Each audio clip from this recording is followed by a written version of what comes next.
Bien le bonjour et bienvenue sur Angers Mag. On espère que vous allez bien. Au programme de cette vidéo, nous allons parler de nos internationaux. Mais avant tout, abonnez-vous à la chaîne si ce n'est pas déjà fait. Bon visionnage.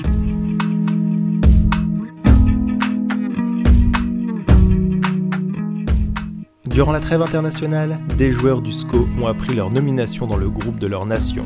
C'est le cas de Mohamed Ali Cho, appelé par l'équipe de France Espoir, Noah Fattar, Melvin Zinga et Wanis Taibi, eux, pour représenter les U20 de la France, mais également Sada pour le Sénégal, Bouffal pour le Maroc et Stéphane Bahoken pour le Cameroun, où les trois derniers SP représenteront leur nation pour disputer une place pour la Coupe du Monde 2022 au Qatar. L'ex-joueur d'Everton et du Paris Saint-Germain, Mohamed Ali Cho, était appelé avec les U18 de l'équipe de France, mais Sylvain Ripoll, le sélectionneur des espoirs, l'a appelé pour la première fois dans cette catégorie pour disputer les deux premiers matchs des éliminatoires de l'Euro Espoir. Le jeudi 2 septembre à 18h30, les Bleuets auront affronté la Macédoine du Nord au Mans. Nommé titulaire au poste d'attaquant, Cho réussira à faire la différence à ce poste et à réussir des débordements sur les côtés gauche et droite. Malgré un face-à-face loupé, il aura su rebondir et délivrer une passe décisive à Eduardo Camavinga à la 50e minute avant de céder sa place à Arnaud Kalimundo à la 70e. Face à la Macédoine, les joueurs de Sylvain Ripoll auront triomphé et gagné 3-0. Puis, le lundi 6 septembre, la France affronte l'île Féroé, un match où notre Angevin ne sera malheureusement pas titulaire, mais rentrera à la 70e minute pour jouer les 20 dernières minutes. Les Bleuets ont chuté malgré avoir ouvert le score en première mi-temps, ils auront encaissé un but à la 55e, le match s'est fini sur le score de 1 but partout.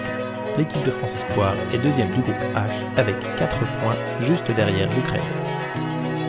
Concernant le trio Melvin Zinga, Wanis Taibi et Noah Fattar, les U20 ont disputé 2 matchs amicaux face à la Norvège. Zinga aura joué l'intégralité des 2 matchs, réalisant un clean sheet au premier, mais encaissant 2 buts au second match.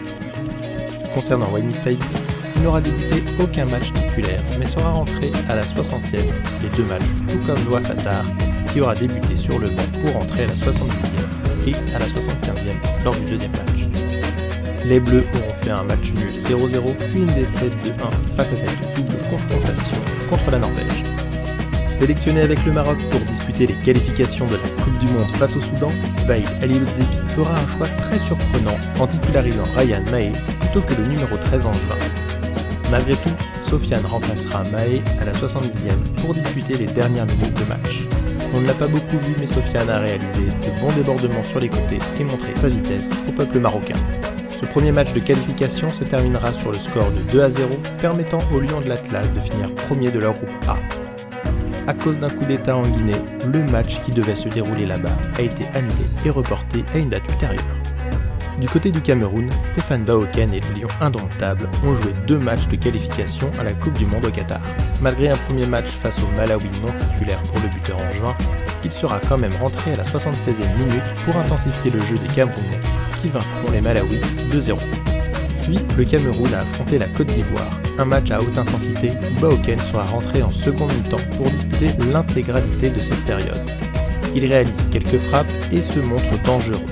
Mais Bahoken et le Cameroun s'inclinent 2-1 face à des Ivoiriens bien au-dessus. Les Lions indomptables sont deuxièmes du groupe D. Pour finir, Sada Thioub n'aura joué aucun match avec les Sénégalais malheureusement. Le Sénégal remporte la totalité de leurs 2 matchs face au Togo 2-0 et la République du Congo 3-1, finissant premier du groupe H. Une bonne trêve internationale qui s'est conclue sur une bonne note globale pour nos scoïstes.